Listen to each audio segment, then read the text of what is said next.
Hi hello welcome to our channel கனவிலும் நீங்காத நினைவுகள். இப்போ நம்ம என்ன பார்க்க போகிறோம் அப்படின்னா ஹிட்லர் மூவியோட ரிவ்யூ அண்ட் ரேட்டிங்கை இந்த வீடியோவில் ஃபுல் டீட்டெயில்ஸாக பார்க்கலாம்.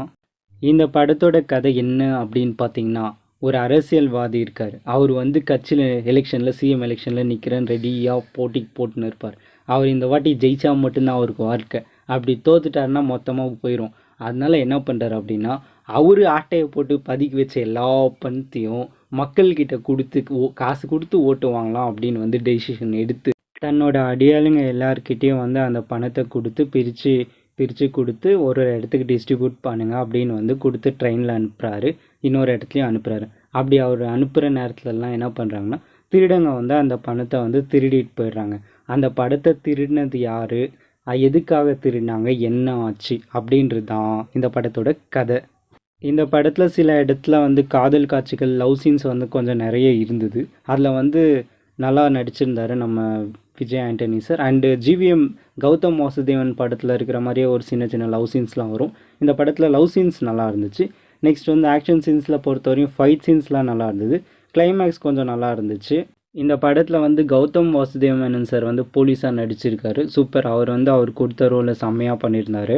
எப்போவுமே விஜய் ஆண்டனி சாரோட படம் அப்படின்னா ஏதாவது ஒரு மெசேஜ் கண்டிப்பாக இருக்கும். இதுலேயும் ஒரு சின்ன மெசேஜ் இருக்குது. அதுக்காக இவரை பாராட்டலாம். நெக்ஸ்ட் இந்த படத்தில் ஒரே ஒரு மைனஸ் என்ன அப்படின்னா, நீங்கள் அந்த கொள்ளை அடிக்கிறவன் யார் அப்படின்னு தெரிஞ்சுக்கணும் அப்படின்னு நினச்சிங்கன்னா, ட்ரெயினில் ஒரு சீன் வரும். தலைவர் உருண்டு வருவார். உருண்டு அப்புறம் ட்ரெயினில் வரும்போது அவருக்கு நெத்தியில் ஒரு காயம் இருக்கும். அதை வச்சே நீங்கள் கண்டுபிடிச்சலாம் அந்த இடத்துல யார் அந்த கொள்ளை அடித்தாங்க அப்படின்றது. நீங்கள் ஜீனியஸாக இருந்தால் கண்டிப்பாக இதை நீங்கள் கண்டுபிடிச்சிருவீங்க. எனக்கு விஜய் ஆண்டனி சாரையும் அவரோட மூவிஸ் அண்ட் ஆக்டிங்ஸ்லாம் பிடிக்கும் அப்படின்னு நினச்சிங்கன்னா நீங்கள் இந்த படத்தை தாராளமாக ட்ரை பண்ணலாம். அப்புறம் எனக்கு லவ்லாம் பிடிக்கும், லவ் சீன்ஸ்லாம் கொஞ்சம் இன்ட்ரெஸ்டிங்காக இருக்கிற மாதிரி இருந்துச்சுன்னா பிடிக்கும் அப்படின்னு நினச்சிங்கன்னா நீங்களும் இந்த படத்தை தாராளமாக ட்ரை பண்ணுங்கள். இந்த படத்தை ஃபைட் சீன்ஸ்க்காகவும் விஜய் ஆண்டனி சாருக்காகவும் அண்ட் ஒரு நல்ல மெசேஜ் இந்த படத்தில் இருக்குது. அந்த மெசேஜ்க்காகவும் கண்டிப்பாக நீங்கள் தாராளமாக இந்த படத்தை ட்ரை பண்ணலாம். இந்த வீடியோ உங்களுக்கு பிடிச்சிருந்துச்சுன்னா லைக் பண்ணுங்கள், ஷேர் பண்ணுங்கள், கமெண்ட் பண்ணுங்கள்.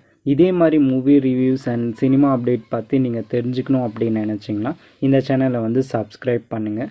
இதே மாதிரி இன்னொரு வீடியோவில் சந்திப்போம். அதுவரை உங்களிடமிருந்து விடை பெறுவது நான் உங்கள் மணி.